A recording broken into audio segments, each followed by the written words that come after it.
উজ্জ্বল হত্যাকাণ্ডের সুস্পষ্ট যদি কোনো তদন্ত বিচার প্রক্রিয়া সুস্থভাবে হতো, তাহলে আমরা মনে করছি সাম্যকে ঢাকা বিশ্ববিদ্যালয় এলাকা সংলগ্ন এলাকাতে হত্যাকাণ্ডের শিকার হতে হতো না। সংগ্রামী বন্ধুগণ, আমরা দেখেছি গণ অভ্যুত্থান পরবর্তী সময়ে যমুনাতে একদল আন্দোলন সংগ্রাম করলে তাদেরকে পানি ছিটিয়ে তাদেরকে স্বাগত জানানো হয়, কিন্তু আমরা দেখেছি জগন্নাথ বিশ্ববিদ্যালয়ের শিক্ষার্থীদের যৌক্তিক আন্দোলনে পুলিশ হামলা করে আন্দোলনকে নস্যাৎ করার অপচেষ্টা করছে এবং সাম্যের প্রকৃত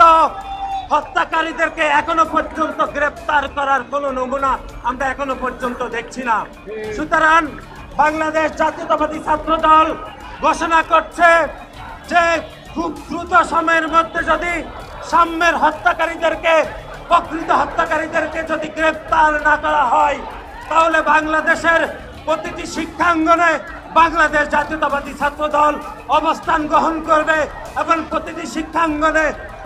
আন্দোলন সংগ্রামের মাধ্যমে সাধারণ শিক্ষার্থীদেরকে পাশে নিয়ে সাম্যের প্রকৃত হত্যাকারীদের বিচার করার প্রক্রিয়া শুরু করবে বলে আমরা আজকে